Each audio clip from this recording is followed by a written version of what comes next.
エースの48分の1スケール日本海軍局地戦闘機試練の仮組みを行います。試練、以前タミヤの72分の1スケールを取り上げましたね。そうそう、オーバードコレクション版を取り上げたのだ。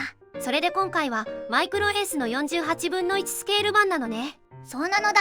今回は大滝の金型を引き継いだアリー版になるのだ。ということはオーモールドでオーリベットがびっしり入ってるやつね。大滝が販売したのは1972年みたいで、試練の48分の1スケールでは初のキット化だったのかな。試練会じゃなくてあえて試練を選ぶところが渋いわね。渋いのだ。ところで現存機ってあるの？試練は残っていないみたいなのだ。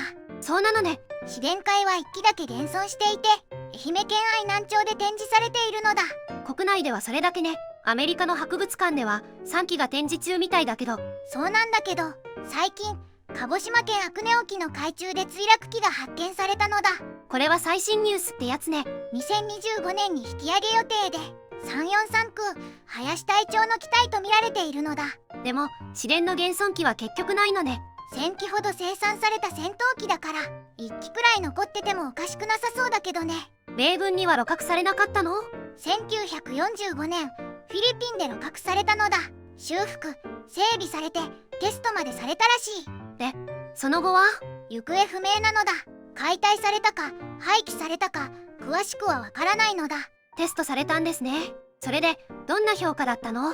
評価されたのはまず旋回性能、自動空戦フラップの効果が大きかったのだ。ただ試練ではうまく作動しないこともあったみたいですが、あとは操縦席からの視界が良好だった点も評価されたのだ。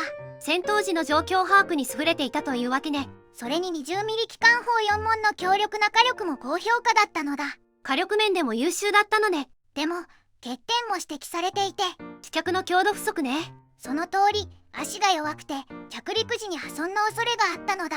これは試練会で改良されたポイントですね。それと高高度ではエンジン性能が低下して上昇力に課題があったことも指摘されているのだ。こちらも試練会で改善されたわけですね。そんな感じなのだ。で今回のキットについてですが、タミヤも試練を出してましたよね。タミヤは1994年に48分の1スケールを発売したのだ。原型機の強風もキット化されているのだ。試練会は出してないの？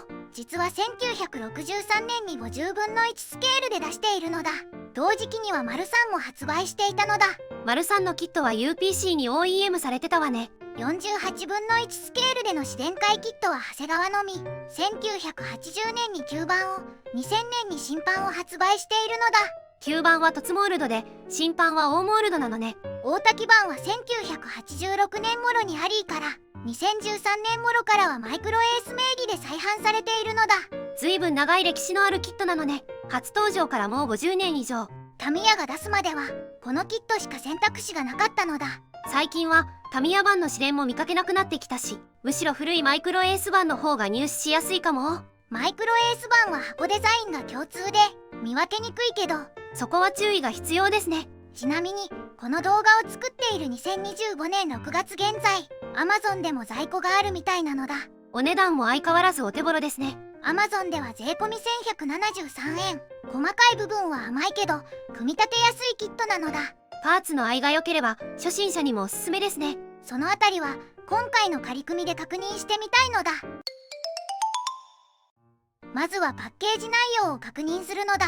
お願いします。パッケージイラストは空戦中の試練なのだ。相手は F4 ユーコルセアね。では中身を開けていくのだ。薄いグレーのランナーが3枚、透明パーツが1枚、デカールが1枚。組み立て説明書なのだ。塗装図、マーキングは3種類。第210海軍航空隊所属機、第314海軍航空隊所属機、現山海軍航空隊所属機となる。なるほど。部品点数は余剰パーツも含めて51点。48分の1スケールと考えると少ない方かしら。ではマイクロエースの48分の1スケール日本海軍局地戦闘機試練の仮組みを始めるのだ。最初に操縦席なのだ。ふむふむ。操縦席は全部で5パーツ。操縦席床に座席、計器パネル、操縦桿となる。シンプルな構成ですね。そうなのだ。パイロットはついていますね。いつものこの人がついてます。次はプロペラね。プロペラは全部で2パーツ構成。一体成形の4枚プロペラにスピナーをかぶせる。次はエンジンかしら。エンジンは全部で5パーツ構成。完成後は見えない奥の部分まで再現されているのだ。そしてカウリングね。カウリングは全部で3パーツ構成となる。カウリング本体にカウルフラップを取り付ける。カウルフラップと排気管が一体成形となるわけね。そうなのだ。次は主翼、水平尾翼、胴体なのだ。いわゆるしの字ですね。最初に胴体の組み立てとなる。ふむふむ。胴体は左右分割で2パーツ構成。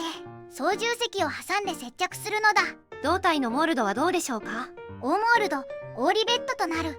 合わせ目付近のモールドは甘めとなる。主翼はどうでしょうか。主翼は左右それぞれ2パーツ構成。主翼下パーツに主翼上パーツを貼り合わせる。主翼のモールドはどうでしょうか。こちらもオーモールド、オーリベットとなる。一部モールドが甘い部分もあるのだ。次は水平尾翼ですね。水平尾翼は左右それぞれ1パーツずつ胴体に差し込む構造。ここはいつもと同じ感じですね。次はクリアパーツや足回りなのだ。ふむふむ。キャノピーはワンピースとなるので操縦席の開閉選択ができない。少し曇っているかしら。傷も少しありますね。次は足回りですね。まずは左右試脚。試脚は左右それぞれで5パーツ構成。タイヤと試着、カバーの構成ね。その他にも胴体に接着するカバーもあるのだ。次は尾輪ね。尾輪は1パーツ構成となる。お好きなタイミングで接着ね。最後は細かいパーツとなるのだ。まずはポット型の 20mm 機関砲からね。機関砲は2パーツ構成で2個作る。左右貼り合わせね。できたら主翼下に接着するのだ。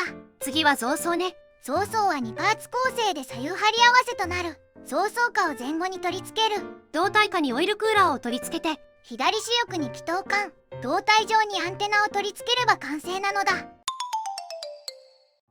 では終わりに総評なのだ。今回はマイクロエースの48分の1スケール日本海軍局地戦闘機市電の仮組みレビューしたのだ。仮組み後の感想はどうでしょうか。48分の1スケールながら部品点数が少なく組み立てが比較的簡単な内容。パーツの合はどうでした。合が甘い部分もあるので最低限の修正処理は必要と感じた。ディテールはどうでしょうか。現代のキットと比べると簡素と感じるが前面に施されたオーリベットが模型映えとなっていて好印象。昔ながらのプラモデルの雰囲気が楽しめつつ組み立てが簡単で短時間で完成できるってわけね。ディテールが物足りないと感じる部分は技術向上の機会と捉えて挑戦するのもありなのだ。